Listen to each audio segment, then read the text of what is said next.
अस्सलामुअलैकुम व्यूवर्स, कैसे हैं आप सब। उम्मीद करती हूँ आप सब खैरियत से होंगे। आज मैं आपके साथ लीमू, गाजर और हरी मिर्च का अचार बनाने की बहुत ही आसान और बिल्कुल परफेक्ट रेसिपी शेयर करूँगी। अचार बनाने की जो रेसिपी आज मैं आपके साथ शेयर करूँगी, इस तरीके से अगर आप अचार बनाएंगे तो ये साला साल ख़राब नहीं होगा और ना ही इसकी रंगत ख़राब होगी। तो चलिए फिर बनाना स्टार्ट करते हैं ये बहुत ही मज़ेदार और चटपटा लीमू, गाजर और हरी मिर्च का अचार। और यहाँ पे रेसिपी को स्टार्ट करने से पहले आपसे छोटी सी गुजारिश है कि अगर आपको मेरी ये मिक्स अचार की रेसिपी अच्छी लगे तो वीडियो को लाइक और चैनल को सब्सक्राइब करना मत भूलिएगा। आपकी सपोर्ट मेरे लिए बेहद कीमती है। अचार बनाने के लिए सबसे पहले यहाँ पे मैंने एक पाव फ्रेश हरी मिर्चें ली हैं और हरी मिर्चों को मैंने अच्छे तरीके से धो के खुश्क कर लिया था। और इसके बाद आपने इस तरीके से सारी हरी मिर्चों को दरमियान से कट लगा लेना है ताकि इनके अंदर मसाला अच्छे तरीके से जज्ब हो सके।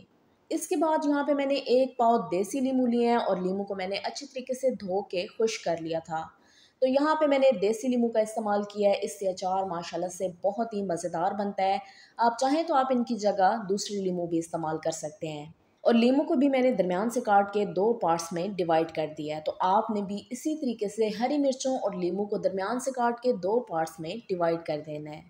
इसके बाद यहाँ पे मैंने एक पाव ही गाजरें लिए हैं। तो गाजरों को भी अच्छे तरीके से धोने और सुखाने के बाद मैंने इनका छिलका उतार के इस तरीके से इनको लंबाई में छोटे पीसेस में काट लिया है। तो अचार बनाने के लिए जब भी आपने गाजरें लेनी है, आपने बिल्कुल छोटे साइज़ वाली गाजरें लेनी है, क्योंकि वो काफ़ी ज़्यादा रसीली भी होती हैं और वो जल्दी से गल भी जाती हैं। अब मिक्सिंग करने के लिए यहाँ पे मैंने स्टेनलेस स्टील परात ली है और सारी सब्जियाँ मैं इसमें शामिल कर दूँगी। तो अचार बनाने के लिए आपने हमेशा मिट्टी, शीशे, प्लास्टिक या फिर स्टेनलेस स्टील के बर्तन का इस्तेमाल करना है। सिल्वर का बर्तन या फिर गीला बर्तन आपने बिल्कुल भी इस्तेमाल नहीं करना है, वरना उससे आपका सारा अचार ख़राब हो जाएगा। अब सब्जियां परात में शामिल करने के बाद मैं इसमें 3 टेबल स्पून नमक शामिल कर दूंगी और 1 टेबल स्पून मैं इसमें हल्दी का शामिल कर दूंगी। तो एक एक पाव मेरे पास 3 सब्जियां थी तो मैंने इसमें 3 टेबल स्पून नमक शामिल किया है और ये बिल्कुल परफेक्ट मेजरमेंट है। तो इस स्टेज पे अगर आप इसमें हल्दी शामिल करेंगे तो इससे अचार की शेल्फ लाइफ बढ़ जाएगी, अचार लंबे अरसे तक महफूज रहेगा और अचार की रंगत भी माशाल्लाह से बहुत ही अच्छी हो जाएगी। बस अब आपने सारी चीज़ों को अच्छे तरीके से मिक्स करना है और मिक्स करने के लिए भी आपने बिल्कुल खुश्क चम्मच का इस्तेमाल करना है। आपने इसमें गीले चम्मच का इस्तेमाल बिल्कुल नहीं करना है, वरना उससे आपका अचार ख़राब हो जाएगा। सारी सब्जियों को आप अच्छे तरीके से ऊपर नीचे पलट के नमक और हल्दी के साथ अच्छे तरीके से मिक्स कर दें। तो देखिए व्यूवर्स, यहाँ पे मैंने सारी चीज़ों को अच्छे तरीके से मिक्स कर लिया है। तो मिक्स करने के बाद अब मैं इसको एक बड़े बोल में शामिल कर देती हूँ। अब अचार को बोल में शामिल करने के बाद आपने इसे कवर करना है और कवर करके आपने इसे 8 से 10 घंटे के लिए लाजमी रेस्ट पे रखना है। और बेहतर तो ये है कि आप इसको धूप में रखें, तो इससे सब्जियों के अंदर जितना भी पानी होगा वो इसमें से अच्छी तरीके से निकल जाएगा और सब्जियां भी यहाँ पे काफ़ी हद तक गल जाएंगी। 8 से 10 घंटे हो चुके हैं अचार को रेस्ट पे रखे हुए और आप देखें व्यूवर्स कि यहाँ पे सब्जियों ने काफ़ी ज़्यादा पानी छोड़ दिया है। तो अब हम इसको स्टेन कर लेते हैं। तो स्टेन करने के लिए यहाँ पे मैंने प्लास्टिक की टोकरी लिया है। आपने भी प्लास्टिक के ही बर्तन का इस्तेमाल करना है। यहाँ पे आपने सिल्वर या स्टील का बर्तन बिल्कुल भी इस्तेमाल नहीं करना है।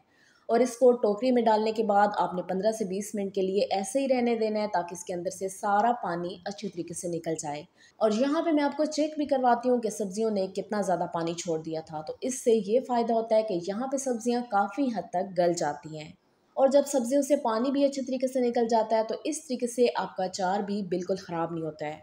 अचार को अच्छे तरीके से स्टेन करने के बाद अब मैं आपको सारे मसालों की डिटेल बता देती हूँ। तो मसालों में यहाँ पे सबसे पहले मैंने 1.5 टेबल स्पून साबुत धनिया लिया है, 1.5 टेबल स्पून सौंफ, 1.5 टेबल स्पून मेथरे, 1.5 टेबल स्पून साबुत ज़ीरा, 1 टेबल स्पून यहाँ पे मैंने मेथी दाना लिया है और हाफ टेबल स्पून यहाँ पे मैंने कलवंजी लिया है।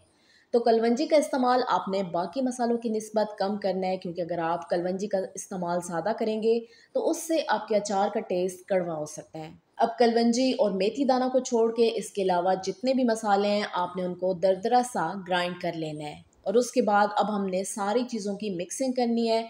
तो मिक्सिंग करने के लिए दोबारा से यहाँ पे मैंने परात लिया है और परात में मैं सबसे पहले थोड़ा सा सरसों का ऑयल शामिल कर दूँगी। तेल शामिल करने के बाद अब मैं इसमें सारे वो मसाले शामिल कर देती हूँ जिनको मैंने दरदरा सा ग्राइंड कर लिया था। और इसके बाद मैं इसमें कलवंजी और मेथी दाना भी शामिल कर दूँगी। अब इन खड़े मसालों के अलावा भी अचार में कुछ स्पाइसेस जाएंगे, तो सबसे पहले मैं इसमें 1.5 टेबल स्पून दड़ा मिर्च शामिल कर दूंगी और इसके बाद मैं इसमें हाफ टेबल स्पून नमक शामिल कर दूंगी। तो नमक का इस्तेमाल अब आपने कम करना है, क्योंकि शुरू में भी हमने अचार में काफ़ी सारा नमक शामिल कर दिया था।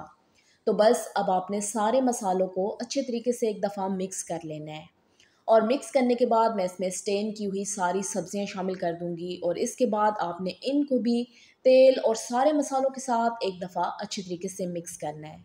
वैसे तो एक एक पाव सब्जियों के हिसाब से ये मसालों की मिकदार बिल्कुल परफेक्ट है, लेकिन अगर इसमें खड़े मसाले ज़्यादा भी हो जाएं तो आपने परेशान नहीं होना है, कोई मसला नहीं है, आप इसी मसाले में मज़ीद अचार बना सकते हैं।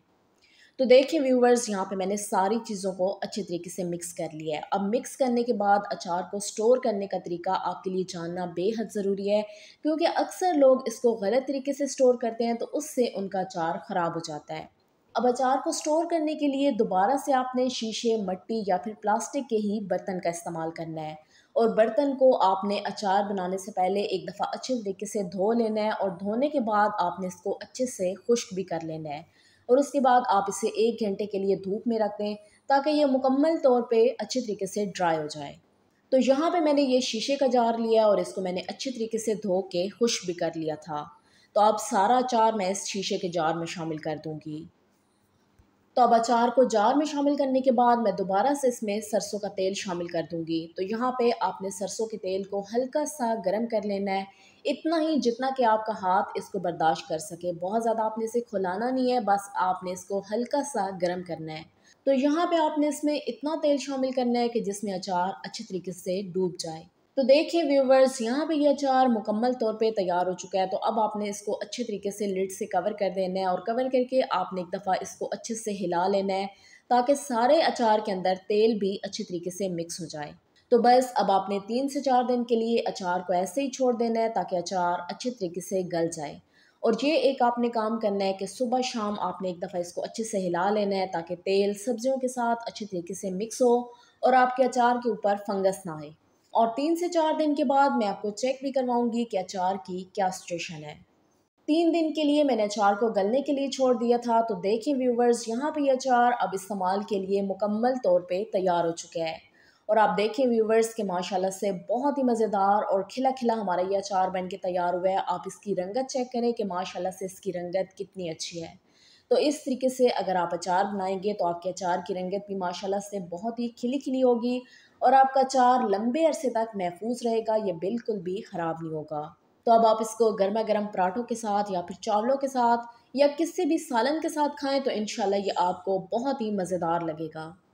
तो आपने भी इस रेसिपी को फॉलो करते हुए घर पे ये लीमू, गाजर और हरी मिर्च का अचार लाजमी बनाना है और फीडबैक में मुझे लाजमी बताना है कि आपको मेरी ये अचार की रेसिपी कैसी लगी। अगर आपको मेरी ये मिक्स अचार की रेसिपी अच्छी लगी हो तो वीडियो को लाइक और चैनल को सब्सक्राइब करना मत भूलिएगा। आपकी सपोर्ट मेरे लिए बेहद कीमती है। दुआओं में याद रखिएगा। मिलते हैं एक नई रेसिपी के साथ, तब तक के लिए शुक्रिया। अल्लाह हाफिज़।